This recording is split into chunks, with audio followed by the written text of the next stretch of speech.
In an attempt to counteract my stick drift, I've removed the right analog stick from my controller. However, this presents a new challenge. Could I even beat a game without one? So today I will be beating Borderlands 3 without a right analog stick. Seeing as I don't actually have any friends, it doesn't matter whether I pick cooperation or co-opetition. So, you want to hear a story, huh? A tale of adventure across the stars. I'll pick Cian, seeing how it's St. Patrick's Day and I'm spending it alone playing Borderlands 3. While travelling there, I hear a voice in my head. Haven't even left the bush yet and I've already gone insane. Having severe stick drift makes it even harder to look Claptrap in the eye than it normally is. Using the quick change station, I get festive for the day and do other things. After completing some boring tutorials, I'm rewarded with the first gun in the game, which finally lets me shoot people, although it is notably harder without a right analog stick.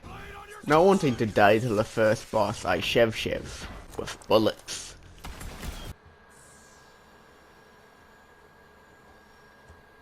I'm calling down an aerial strike.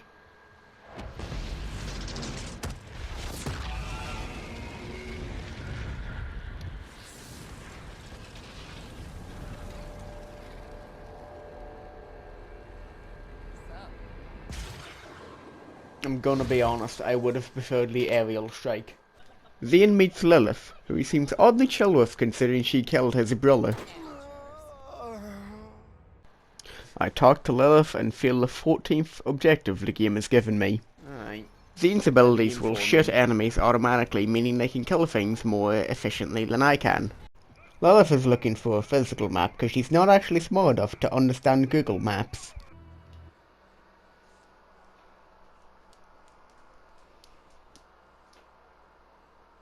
The drought's more like,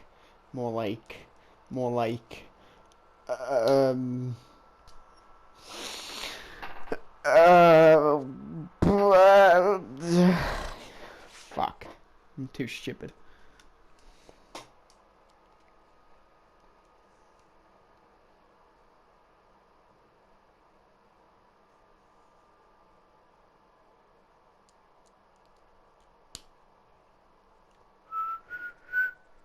Oh yeah, I'm playing on the PlayStation 4, so at least 40% of this game's playtime will be loading screens.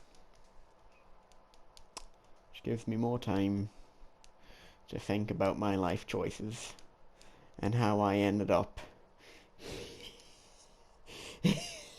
here. Also, it can let me practice speech, which God knows would be useful. Normally I am quite the side quest bitch, but I really don't want to prolong my suffering any more than I have to, so this run I don't think I'll be doing any side quests. Except for this one, of course.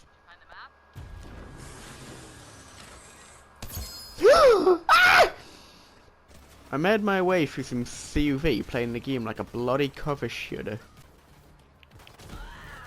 Ow! Oh fuck, do not melee people. Christ, that hurt.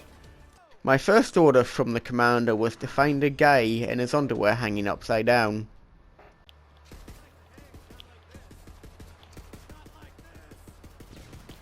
Christ. Holy fuck.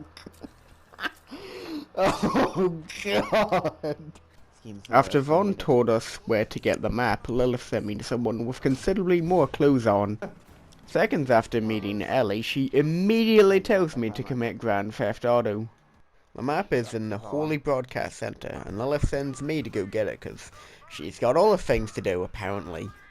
Fighting through the Holy Broadcast Center, we find Mouthpiece, who is generously holding the map for us. I did not think I would kill you this quickly. We're introduced to the game's main antagonists, who are basically Twitch streamers if they had massive egos and an insatiable bloodlust. So, Twitch streamers. Unfortunately, the map is broken, so Lilith calls up her scientist friend, as casually as I call up my friend for tech support. Like, do you not think she has more important matters to attend to, Lilith? We give her the map, and while she's fixing it, bandits attack. So we've gone from mild annoyances to actively putting her life in danger. As she's now compromised, Lilith forces her to come live on her spaceship after she's fixed the map. Starting to think Lilith might be the bad guy. Not content with just Grand Theft Auto, Ellie tells us to go commit vehicular manslaughter and then steal some shit. Like, seriously, I don't think I'm hanging around with the right people. I skipped the cutscene where some important plot shit happens. Luckily, the Calypso twins made a recap video.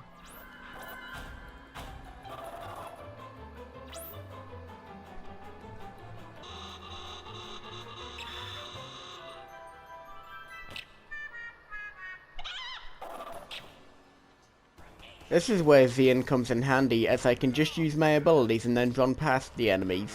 Unfortunately, I have to kill these enemies, so I get to cover and complain about Lilith. Lilith, get up! Useless bitch. I help Lilith up, then fuck off into space to help her with her map collection. We plan to go bitch to the Atlas Corporation until they give us a free map, but before we can, Claptrap immediately tries to kill us all. I need to go help everyone else on the ship, as apparently I'm the only one here who has any agency. While helping everyone, I purchase a level 7 Hellwalker from the vending machine. This is the single-handedly best decision I ever made during this run. After I saved those useless fucks from death, I went down to Promethea, where Maliwan and Atlas are in the middle of a small disagreement. I meet Loa, an Atlas employee who uses a Vladoff gun. Apparently not even Atlas thinks Atlas makes good guns. Loa immediately tells me to join this war, and since I'm too nervous to say no, I just go along with it. The Children of the Vault and Maliwan are working together because of plot convenience. He takes me to Reese, who's a Tales from the Borderlands character. I'm glad he's able to find work after Telltale fucking died. I get something that looks straight out of Star Wars and move to find an Atlas operative. Much like all my real life problems, I just run past and ignore them. But unlike real life, this actually works. Zane meets Zero, who he seems oddly chill with considering they killed his brother. We hold off Maliwan so we can steal some guns. Oh, fuck! Oh dear. Oh, fuck the lot of them. Zero steals some Maliwan tech and Katagawa makes fun of him for it. I love how he just stands in front of his logo like it's a press conference, but he's just making fun of the people killing his army. Reese wants to read Katagawa's diary so he can blackmail him to stop the war. To get it, we kill Gigamind, as they've got all the secrets of the universe in their head. I lobotomize Gigamind and use them as a USB to read Katagawa's secrets. Instead of a diary, we find that Maliwan is also looking for a map. This annoys Lilith, who commands I kill them all, mercilessly. Lilith sets course to Athenas to recruit someone who can help destroy Maliwan. I land on Athenas and meet up with Maya, the world's worst pacifist. The Maliwan troops stood no chance against my shotgun and Maya's pacifism. I make my way to the graveyard and meet Eva, the world's worst person. I help her rob a grave because I have as much respect for the dead as I do the living. A large rat nest appears and I kill it faster than Eva can tell me to. I proceed to run past every enemy until I meet Captain Trond. Make a mental note of this guy, I will rant about him later. For now, Lou, I just kill him. Maya, not wanting to anger Lilith, gives her part of the map, and her and Eva tag along on the adventure.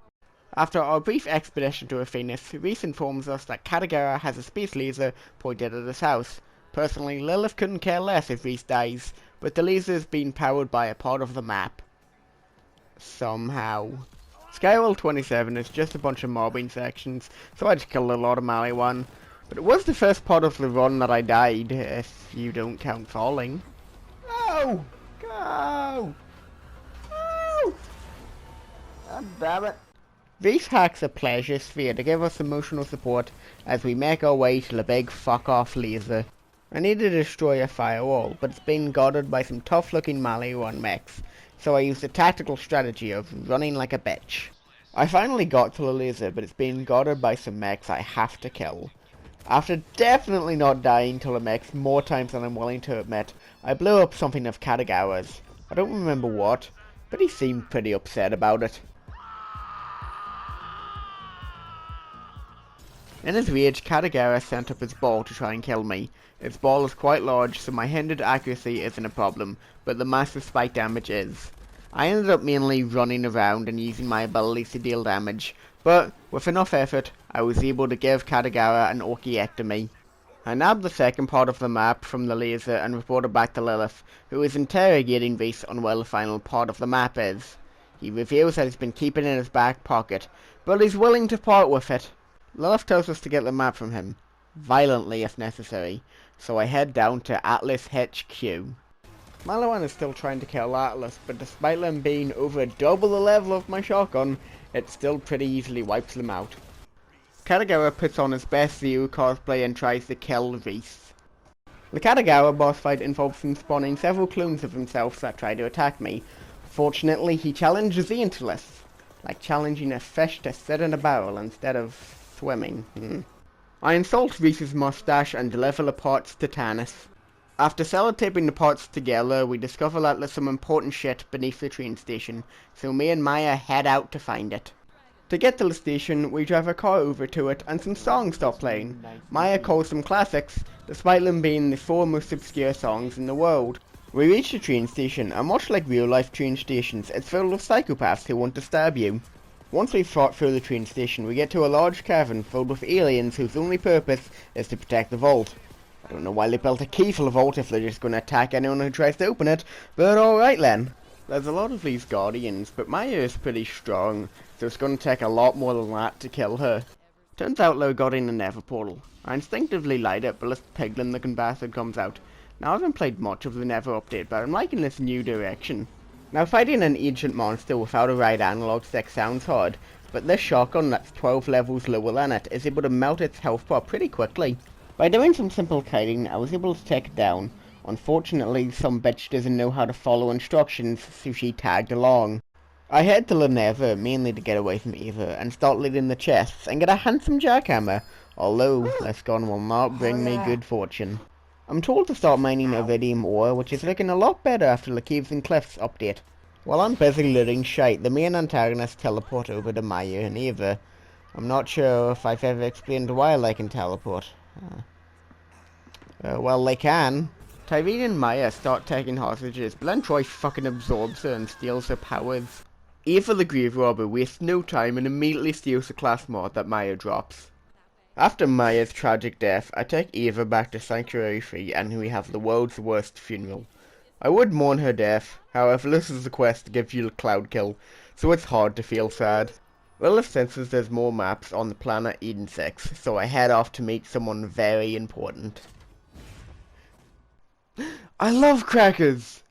Wainwright informs us that he'll give us the Eden 6 map if we help break his boyfriend out of prison. Lilith suppresses her usual homophobia to get the promised map.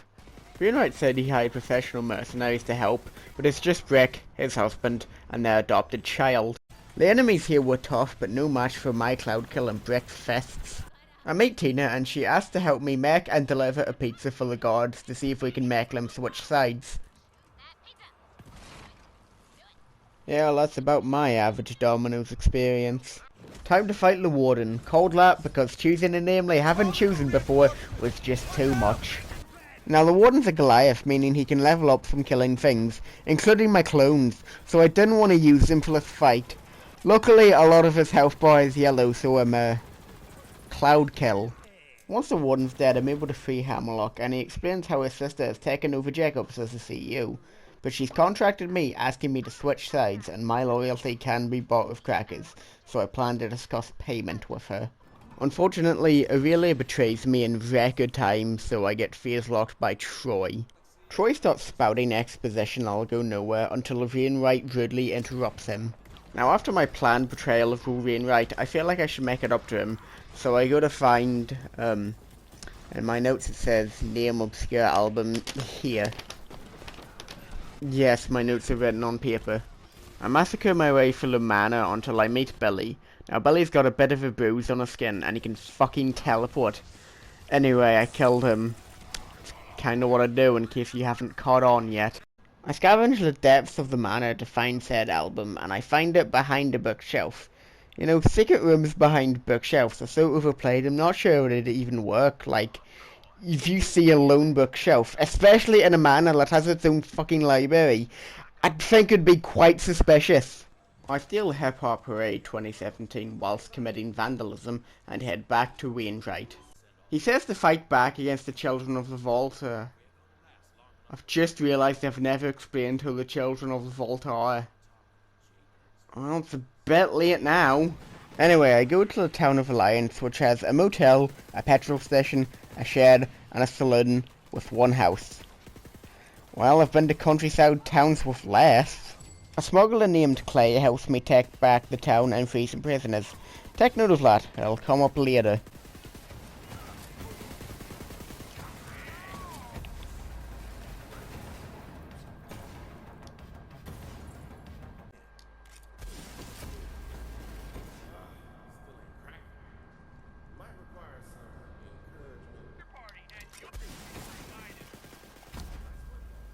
I fucking hate this game.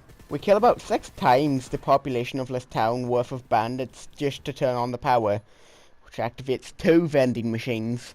Clyland asks us to free more prisoners. You may remember the first mission on this planet was breaking Hamlock out of prison. There were some more prisoners in this town. We now have to go to a different prison, and even the mission Going Rogue, which, full disclosure, I will skip because it's boring, has a attempt to break someone out of prison. So about 1/3 of Eden 6 is dedicated to prisons, which makes sense because it's a fucking shithole. I head to the prison, but then Gearbox realises this mission was too short, so I have to go do some filler shite. After running past most of the CUV, I finally get inside and do a prison with significantly less potential for jokes. I break out Dalton, who is supposedly one of the best gunsmiths in the Borderlands. Judging how I'm still using the level 7 Jacob shotguns, I'm inclined to believe it. After abolishing every prison personally, my next task is to acquire the map for the ever-growing cartography collection. The map is split into 3 parts because fuck me, and the first one is in a crashed ship in the jungle. Whilst near the ship, I'm contacted by the ship's navigator, Balex. I don't have a joke here, I just really like that delivery. He helps us into the ship, but we're confronted by Genevieve, Balex's ex. You see, she launched him out of the ship, but made the mistake of not confirming that the ex had died from the fall.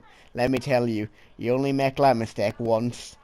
I start shooting my way over to Genevieve and put Balex in a mech to help make every single species extinct. Unlike other companions, Balex can actually effectively kill enemies, making this mission slightly easier on my thumbs. Slightly. Balex goes down on Genevieve. Thanks Borderlands 3 official soundtrack for that joke. And we kill her. This time we make the mistake of not confirming Lex is dead and she starts hijacking our ship. I sent Balex into the Matrix to defeat her once and for all, and he puts her in a USB so we can use it in a gun that I will never use. Speaking of guns I'll never use, the next quest is Going Rogue. So the only other side quest I did is Sellout, where Tyrene will give us a unique gun if we let them kill us. A free gun's a free gun. Anyway, a hologram of an ape leads me to a purple guy I beat up. He had part of the map, and my skills of violence outweigh my skills in bordering. The final part of the map is in a random barrel in the Jacobs estate, and Lilith sends me down there with no concern for my safety, like, I could get shot! Or tetanus. The only thing stopping me from opening the vault is Aurelia, so it's time to do what I was gonna make a joke about the main antagonist of the pre-sequel, but I'm gonna be honest, I forgot their name. Aurelia's ice themed, so I melt her face off using corrosion. I made up with Tannis, who constructs the map, and it leads us to a big fuck off monster. I then proceed to shoot said monster for 6 minutes and 19 seconds. Tannis then proceeds to suck the life force out of it, just to make sure it's dead.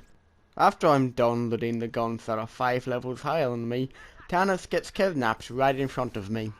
So the Calypso twins ran a poll to see who they should kill next, and Tannis won.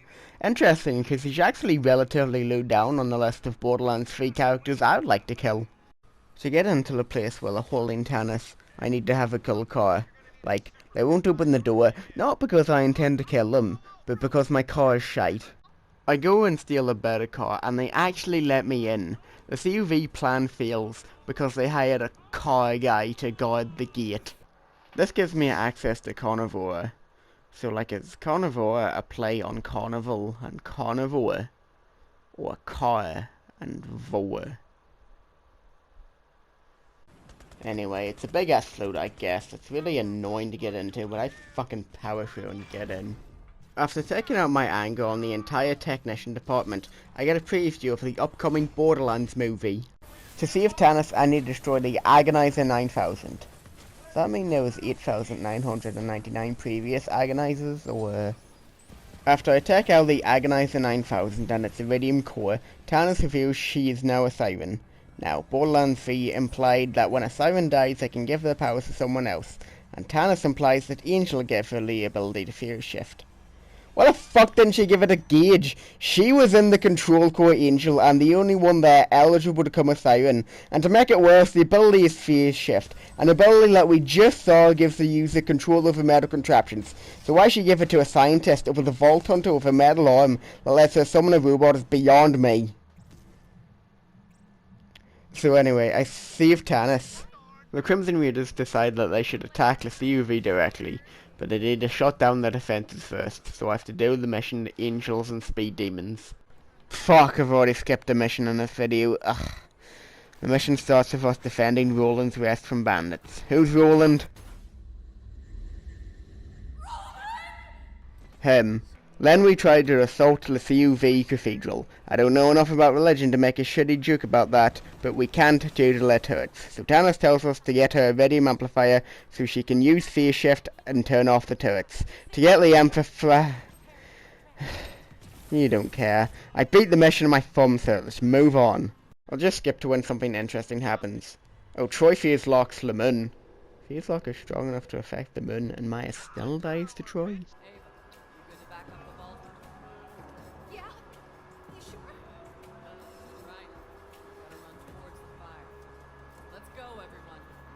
She's just saying that because she wants you to die. Most side characters only come over the radar to give some words of encouragement to me, but credit where credit's due, Ava is the only person who actually bothers to show up. We get into the Cathedral of the Twin Gods, and like most cathedrals, it's full of beautiful artwork with deep meaning, and money you can steal if you know where to look.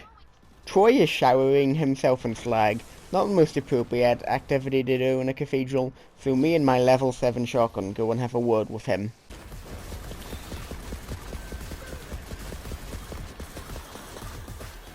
Nice accuracy, dip. Ah! I'm sorry! We killed Troy, the main antagonist of the game. Wait, weren't there two?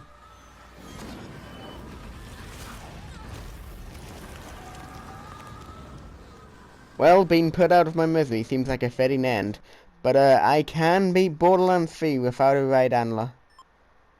Oh, please no. Check it out. Busy. Ooh, a bitch. So after we leave, Typhon de Leon phones us and says to get our asses to Necrodefeo. So that's the home planet of the Iridians, the people who built the vaults, and Typhon was the very first Vault Hunter. Who are the Iridians? What's the Vault Hunter? Fuck, I should not have started with the 5th game. So now there's a big ass purple beam that leads to Necrodefeo, a planet where almost no one has been. Lilith tells us to go and map it out for her, so she can be the first person to make a map for it. Once I get down there, I discover that Maliwan has got there first, so Lilith orders me to kill them to get rid of the competition. We meet the first Vault Hunter. A white gun. Turns out he already has a map of this planet, but it's okay, the plot will kill him soon enough. I'm glad you die at the end of this game. Unfortunately, the map's on the other side of the planet, so I have to fight through a shit ton of Maliwan to get here.